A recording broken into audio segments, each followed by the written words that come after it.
Black businesses are in trouble. What's going on, guys? My name is Lamar Tyler. I'm the creator and founder of Traffic, Sales, and Profit. Well, entrepreneurs do three things: drive more traffic, convert more sales, and grow, generate, and create more profit in your businesses. And a report just came out. It just hot off the presses just came out, and it said due to the pandemic, to COVID, to everything going on, Black businesses are in trouble. And I want to share with you guys what this report says, and then I want to tell you, right, some surprising things that I'm going to share with you to counteract this, and then give you some tips to make sure that you don't fall into this exact same bucket. So let's break it down. Let's talk about it. The Federal Reserve Bank of New York just dropped a report called Double Jeopardy: COVID-19's Concentrated Health and Wealth Effects in Black Communities. When I say it just came out, I mean it just came out. And this is what you need to know. It's a lot of great information in it. It's a lot of content in it. It's a lot of things you can break down. So what I've done is I've pulled out the major nuggets that I want to share specifically about Black business. I'm going to break them down to you, share them with you, and then we'll dig deeper. All right, so let's jump into it and take a look at it. So when we talk about this from the Federal Reserve Bank of New York, like I said, what they're going to do is they share a few things. They said, number one, the effects of the pandemic on small businesses amid forced closings, modified reopenings, and weakened demand are well documented. Nationally, representative data on small businesses indicate that the number of active business owners fell by 22% from February to April 2020, the largest drop on record. While the overall decline is noteworthy, differences among closure rates across racial and ethnic groups are even more striking. Black businesses experienced the most acute decline with a 41% drop. Latinx business owners fell by 32%, Asian business owners by 26%. In contrast, number of white business owners fell by 17%. 41% of Black businesses. Are y'all with me? Are y'all catching this? I was shocked when I saw those numbers, but let's go a little bit deeper. They said the Paycheck Protection Program, the PPP, we've been talking about that a lot here on the channel. If you haven't seen our videos when we brought experts and CPAs, financial gurus, to talk about the PPP and EIDL money, make sure you go back and watch those, right? The PPP, Paycheck Protection Program, the federal government's signature relief program for small businesses, has left significant coverage gaps. These loans reach only 20% of eligible firms in states with the highest densities of Black-owned firms, and in counties with the densest Black-owned business activities, coverage rates were typically lower than 20%. Weaker cash positions, weaker bank relationships, and pre-existing funding gaps left Black firms with little cushion entering the crisis. Check this out, y'all. Even the healthiest Black firms were financially disadvantaged at the onset of COVID-19. Trust, we're about to dig deeper into that part. Let's go a little bit further into what they say. Weaker financial cushion and weaker long-term banking relationships, right? They peeled this layer off the onion. They're going a little bit deeper. The coincidence of these coverage gaps, along with a large sum of remaining PPP dollars, more than $130 billion remains available through August the 8th, presents a puzzle about why Black firms are not accessing PPP loans. We're going to talk about that in a second. One consideration is that a large number of Black firms entered the crisis in a weakened position and may have been reluctant to apply for a PPP loan given uncertainty about future activity. There's some evidence to suggest this played a role. We find that Black employer firms were less likely to enter the pandemic from a strong financial position, and white-owned firms with smaller shares of Black firms operating at a profit, having a high credit score, and using retained business earnings to fund the business. Let me see, I got my images picture. As shown in figure 42% met at least two of these criteria compared to 73% of white employers. Are y'all still with me, right? A second important consideration, however, is that most Black-owned firms lack strong bank relationships. This is what I've been saying for the last few months. In the latest report on employer firms based on the Fed's 2019 Small Business Credit Survey, we found that fewer than 1 in 4 Black-owned employer firms has a recent borrowing relationship with a bank. This number drops to 1 in 10 among Black non-employer firms, compared with 1 in 4 white-owned non-employers. It is important to note that these funding gaps are not due to differential rates in Black firms applying for financing. That's important because people are going to say, well, they just don't apply, right? More white firms apply. It's said. That is not the case. It is not due to that. In fact, recent survey evidence indicates that Black-owned firms, both employer and non-employer, apply for financing at equal or higher rates than white-owned firms, but are denied at higher rates. So let's debunk that and get that out the way. Let's start to wrap this up. Black business owners are also more likely than white owners to report being discouraged or not applying for financing because they believe they will be turned down. Among black employer firms, 37.9% reported being discouraged compared to, 12.7% of white-owned firms perceiving a higher probability of funding success from online lenders. Black-owned employer and non-employer firms are relatively more likely to turn to online providers for funding. Fintech providers were not initially authorized to lend PPP funds, though they collectively dispersed $4.7 billion in funds through June the 30th. That was a lot, but I want to break it down. I want to talk about it, and then I want to tell you what you can do coming out of this piece. And this is interesting, this conversation, right? 41% of businesses, right? What they say from February to April 2020 have closed, have shut their doors, have fallen off, have dropped. And this is the thing. Inside of our community, Traffic, Sales, and Profit, make sure you're a member of the Facebook group. If you're not, scroll down to the description down below. You'll see a link to the Facebook group. You see a link to this full article that I pulled this research from and everything I talk about in this video. In our community, we haven't seen this. And it's a few reasons why. I'm going to get to those in just a second so I can share them. But we haven't seen this. But I think there have been too many businesses that have been slow to adapt to the internet, slow to pick up the internet, slow to connect with social media, slow to realize that the gatekeepers are gone. I've been talking about that for years. And the fact that due to the lowering cost of technology and the rise of social media, for the first time ever, we can connect direct with consumers in ways that we never have before. Are we taking advantage of these things? Are we taking advantage of leveraging the internet? Are we taking advantage of the fact that we can connect directly with our consumers? I don't know. And then beyond that, right, we say, why haven't we gotten to the PPP money? Why haven't we gotten to those funds? Because again, when we've applied for funds, we've been turned down. And I can tell you my own personal stories of going into banks and getting the runarounds, going into banks and being told that I have to hit this, this, and this. And when I showed them that I easily had all of those things, what did they do? They moved the finish line. They changed what the requirements were. They changed what they wanted to see. And then when I said, are you sure you need to see all that? Yeah, we need to see. Are you positive? We're positive.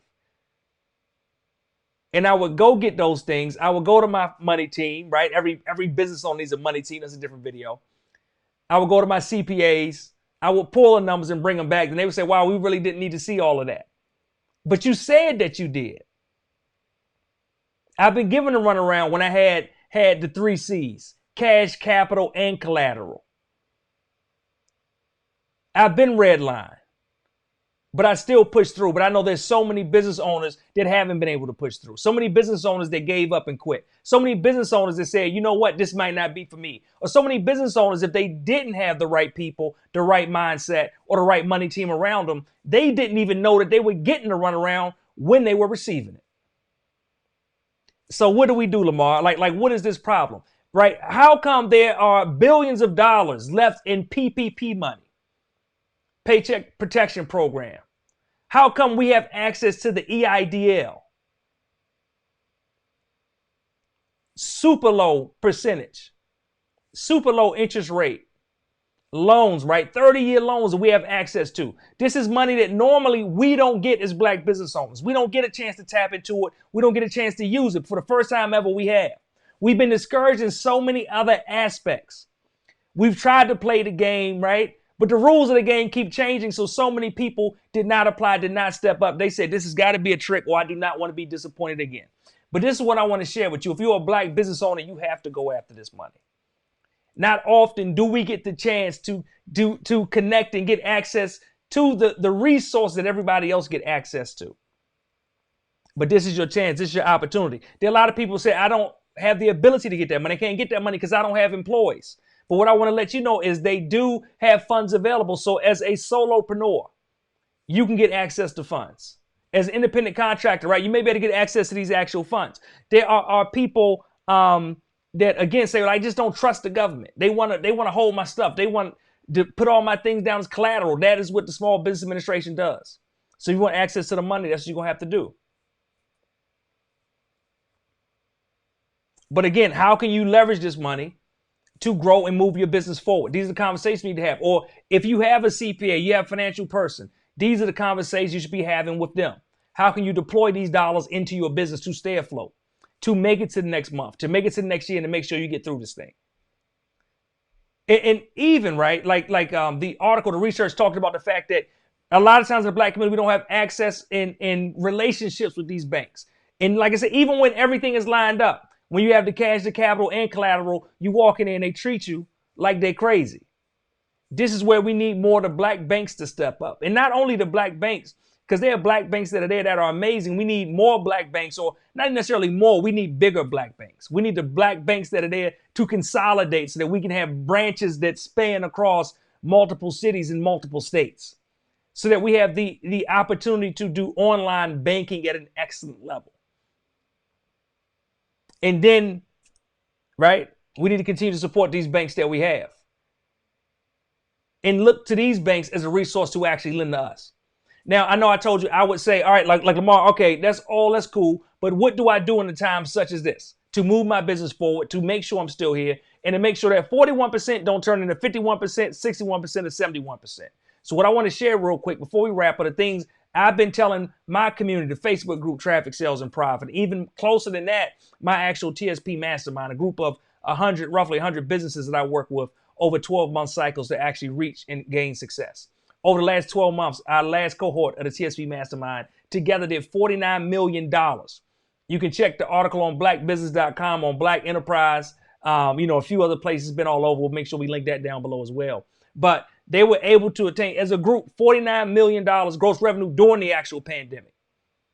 Many of them had their biggest months ever. Many of them had their biggest years ever. And what I'm about to show you is what they did to actually make that happen. So when we talk about it, we break it down. There's a few things that I want you to do in order to achieve success. And these are what your next steps will be. Number one is I want you to be a leader in your space. What I've been telling my people is that in a time like this, you either lead or you be led. And I don't want to get led, right? I want to be in control of my own destiny, my own business, my own employees, my own staff, my own people, my own community. So lead or be led. Which one will it be for you? Next thing I want you to do is I want you to pivot to where the need is. What is the problem? What is the challenge that people around you are facing right now? Not the things that they faced in January or last June. What are the things that they're facing right now due to the pandemic, due to economic collapse, due to civil unrest, right? What are the things that they're facing, and how can you create a product or a service that helps overcome those challenges? Number three, I want you to, when you figure out what these things are, move decisively and quickly. I want you to figure out what you're going to do and then move to that as fast as you can, as quickly as you can. One of my favorite quotes, right? My man Ty Cohen says it all the time. Money loves speed. Like, how can you move as quickly as you can to those ideas? What I don't want to see is you coming around 5 years, 10 years from now talking about if you shoulda and you woulda and you coulda, and if you would have done these things during 2020, how your situation would be different. Because this is what I do know. This is what I do know. Whenever there is crisis, there's opportunity. Whenever something big like this happens, there is a transfer of wealth. And why should that wealth not transfer to you? That's a question you have to ask yourself right now. Why should that wealth not transfer to you? There are people that will become rich in a time such as this. Why not you? Why not your business? So that's what we have to get clear on. So I want you to move decisively and quickly. I want you to leverage the internet. If you're not doing anything on the net, I want you to begin doing things on the internet. If you're not doing enough on the internet, if you've been saying, well, I've been meaning to, and I shoulda, and I coulda, and I've been planning, and I'm going to, what you've probably seen over the last few months is you sat down and said, you know what? I should have done all those things I talked about doing a long time ago. Because as the malls closed, as retail closed, it was one thing that was not closed. And this is why a lot of my clients, customers, and my community have been good, because we've been talking about how can you drive more traffic and get more people to your websites, in front of your products and services online. We've been talking about how can you convert more of the people that you get there? How can you capture their information and nurture them? How can you automate your systems and processes? How can you generate more profit from the revenue that you have so that when things such as this happen, guess what? You're sitting on cash. So these are the conversations we've been having now for years and years and years. Welcome to the conversation. If you have not jumped in, now is the time to do it. You can't say, well, I wish I would have done it yesterday. What I can tell you is next week, you would have wished you would have done it this week. So get started today. I got a free book for you. Go to freetspbook.com, www.freetspbook.com. I'll even give you a free copy of my book, Traffic, Sales, and Profit. Show the actual system and the methodology to get there. If you're ready, you have to get serious about this thing. And then once you leverage the internet, I want you to over communicate with your customers. Over communicate. Let them know what's going on. If you have a delay in shipping, a delay in production, if you're short on staff, let them know these things are going on so that you can set their expectations. People are understanding right now. They'll be willing to forgive you as long as you communicate. Then last but not least, I want to make sure you focus on the what? Focus on the profit. When I talk about focusing on the profit, I'm talking about the fact that you're creating revenue, you're driving revenue, but I need you to create profit. I need you to have something that you can have a cushion from, that you can sit to the side, that you can use, right, to rest on in case things don't turn around as quickly as they should, in case COVID lingers for longer than it should, in case they don't come up with a solution or a vaccine as fast as they think they should. I want to make sure your business is okay. So in closing, 41% of black businesses, they say, 41% of black businesses may have closed, but it is my desire to make sure yours doesn't. It is my desire to fight those numbers back, and it is my desire to make sure that you learn the principles of driving more traffic, convert more sales, and growing, increasing, and developing more profit in your business starting today. My name is Lamar Tyler, creator and founder of Traffic, Sales, and Profit. Thank you for joining me. I'm so glad that you're here, and I'll see you next time.